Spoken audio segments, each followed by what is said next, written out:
आणि या निदा खानच्या कुटुंबियांकडूनही तिला वाचवण्याचा प्रयत्न आता सुरू झालाय। निदा खान नेमकी कोण आहे आणि या प्रकरणात नेमकं काय काय घडतंय पाहूया।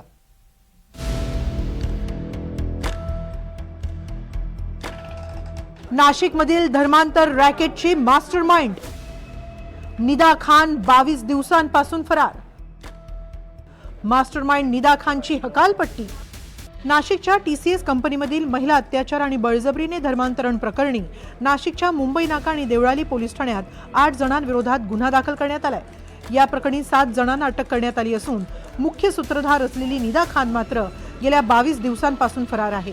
निदा खान ही संबंधित कंपनीत प्रोसेस असोसिएट म्हणून कार्यरत होती। मात्र आता कंपनीने मोठी कारवाई केली आहे। कंपनीने निदा खानला तात्काळ प्रभावाने सेवेतून निलंबित केलं असून तसं अधिकृत पत्र जारी केलंय। या पत्रात काय म्हटलंय पाहूया।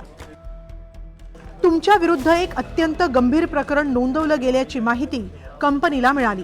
या प्रकरणाचे गांभीर्य लक्षात घेता व्यवस्थापनाने तुम्हाला तात्काळ निलंबित करण्याचा निर्णय घेतला। या प्रकरणाबाबत इतर कोणत्याही कर्मचाऱ्याशी चर्चा करू नये आणि कडक गोपनीयता पाळावी।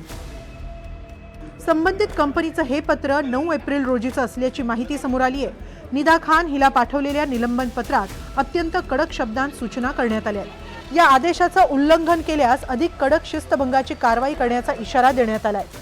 या प्रकरणाचे धागेदोरे आंतरराष्ट्रीय स्तरावर जोडलेले असण्याची शक्यता वर्तवण्यात येत असल्यानं कंपनीने आपली प्रतिमा जपण्यासाठी आणि तपासात सहकार्य करण्यासाठी हे पाऊल उचललंय।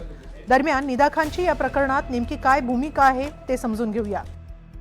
26 मार्च रोजी नाशिकमधील देवळाली कॅम्प पोलीस ठाण्यात एक FIR दाखल झाली। FIR मध्ये फसवणूक, लैंगिक अत्याचार, धार्मिक भावना दुखावल्याचा आरोप करण्यात आला। दानिश शेख कडून जुलै 2022 पासून लग्नाचं खोटं आश्वासन दिलं जात असल्याचा तक्रारदार महिलेनं आरोप केला। निदा खान तिसरी आरोपी म्हणून नामनिर्देशित करण्यात आली। निदा खान दानिश शेखची बहीण आहे। ती या संपूर्ण प्रकरणात सहभागी असल्याचा आरोप आहे। निदा खान आणि इतर आरोपींकडून हिंदू धर्माबद्दल आक्षेपार्ह वक्तव्य, धर्मांतरणासाठी दबाव टाकण्यात आल्याचा आरोप आहे। निदा खान तौसिफ अख्तरनं दानिश शेख विवाहित असल्याची माहिती लपवली असाही आरोप आहे। तक्रारदाराला लग्नाबद्दल निदा खान आणि इतर आरोपींकडून असमाधानकारक उत्तरं मिळाली। मात्र दुसरीकडे या प्रकरणातील फरार संशयित निदा खान हिनं अटकपूर्व जामिनासाठी हालचाली सुरू केल्या आहेत। ही प्रक्रिया आम्ही सुरू केली असून पुढील 2 दिवसात या संदर्भात न्यायालयासमोर अर्ज सादर केला जाईल असं निदा खानचे वकील बाबा सय्यद यांनी म्हटलंय। उसको मास्टरमाइंड क्यों दिखाया जा रहा है जबकि उसका इन्वॉल्वमेंट सिर्फ एक ही CR में बताया गया है, दिल्ली जो पुलिस स्टेशन में रजिस्टर उसमें दिखाया गया है। और उसके अगेंस्ट में जो एलिगेशन है वो सिर्फ धार्मिक भावना दुखाने का यही है। उसने 376 दानिश को जो मेन एक्यूज है उसको सपोर्ट किया या पीड़ित जो है उसको फोर्स किया या फुसलाया, ऐसा कोई भी आरोप नहीं है। सिर्फ धार्मिक भावना दुखाना यही आरोप उसके अगेंस्ट में वो CR में लगे हुए और दूसरे CR में उसको आरोपी नहीं दिखाया गया है। सामने आई तो उसको अरेस्ट कर देंगे और कायदे ने, कॉन्स्टिट्यूशन ने उसको राइट दिया है, प्रिविलेज दिया है कि वो अटक पूर्व जामीन के लिए जा सकती है। इनकेस अगर अटक पूर्व जामीन नहीं मिलता है तो फिर सरेंडर होना या ना होना वो सोचेंगे। TCS प्रकरणी मार्चच्या अखेरीस पहिला गुन्हा दाखल झाल्यापासून निदा खान फरार आहे। नाशिक पोलिसांनी आतापर्यंत या प्रकरणात 9 गुन्हे दाखल केलेत। निदा खानचा पती पोलिसांच्या ताब्यात असून त्याची चौकशी सुरू आहे। पोलिसांनी आतापर्यंत 8 जणांना अटक केली आहे। निदा खानवर एका महिला कर्मचाऱ्याला तक्रार करण्यापासून रोखल्याचा आरोप आहे।